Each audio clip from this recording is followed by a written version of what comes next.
ഇംഗ്ലണ്ടിനെതിരായ രണ്ടാം ഏകദിനത്തിൽ തകർപ്പൻ സെഞ്ചുറിയോടെ ഫോം വീണ്ടെടുത്തിരിക്കുകയാണ് ഇന്ത്യൻ ക്യാപ്റ്റൻ രോഹിത് ശർമ്മ. കഴിഞ്ഞ കുറേ മത്സരങ്ങളിൽ നിരാശപ്പെടുത്തുന്ന പ്രകടനമായിരുന്നു അദ്ദേഹത്തിന്റേത്. 2023 T20 ലോകകപ്പിന് ശേഷം T20യിൽ നിന്നും വിരമിച്ച രോഹിത് ന്യൂസിലാൻഡ്, ഓസ്ട്രേലിയ തുടങ്ങിയവർക്കെതിരെ നടന്ന ടെസ്റ്റ് പരമ്പരയിൽ നിരാശപ്പെടുത്തിയിരുന്നു. ഒടുവിൽ ഓസീസിനെതിരായ അവസാന മത്സരത്തിൽ നിന്നും മാറ്റി നിർത്തുന്ന സാഹചര്യം പോലും ക്യാപ്റ്റൻ രോഹിത്തിനുണ്ടായി. ഇതാദ്യമായിട്ടായിരുന്നു ഒരു ഇന്ത്യൻ ക്യാപ്റ്റൻ പരമ്പരയ്ക്കിടെ മോശം ഫോമിന്റെ പേരിൽ മാറ്റി നിർത്തപ്പെടുന്നത്.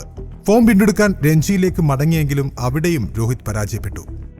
ശേഷം രോഹിത് വിരമിക്കണമെന്ന ആവശ്യം ആരാധകരിൽ നിന്നും മുൻ താരങ്ങളിൽ നിന്നും BCCI മെമ്പർമാരിൽ നിന്നും ഒക്കെയും ഉയർന്നു.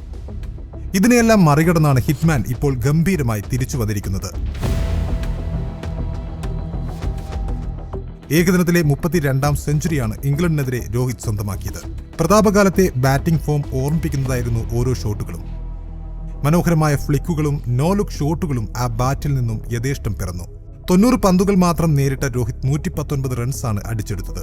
7 പടുകൂറ്റൻ സിക്സറുകളും 12 ബൗണ്ടറികളും ഉൾപ്പെടുന്നതായിരുന്നു രോഹിത്തിന്റെ ഇന്നിംഗ്സ്.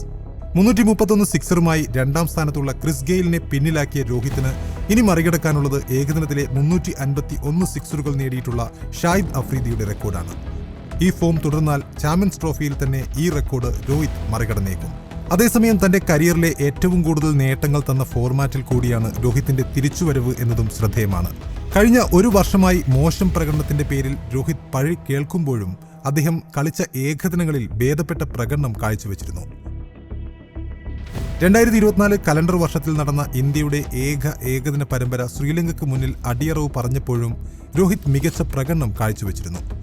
അന്ന് 3 മത്സരങ്ങളിൽ നിന്നും അദ്ദേഹം 2 അർദ്ധ സെഞ്ചുറി അടക്കം 157 റൺസ് ആ സീരീസിൽ നേടിയിട്ടുണ്ടായിരുന്നു. അവസാന 21 ഏകദിന ഇന്നിംഗ്സുകൾ നോക്കിയാലും രോഹിത്തിന്റെ പ്രകടനം ആവറേജിനും മുകളിലാണ്.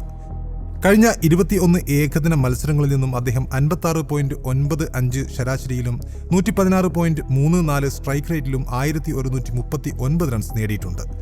ഇതിൽ 2 സെഞ്ചുറിയും 5 അർദ്ധ സെഞ്ചുറിയും ഉൾപ്പെടുന്നുമുണ്ട്.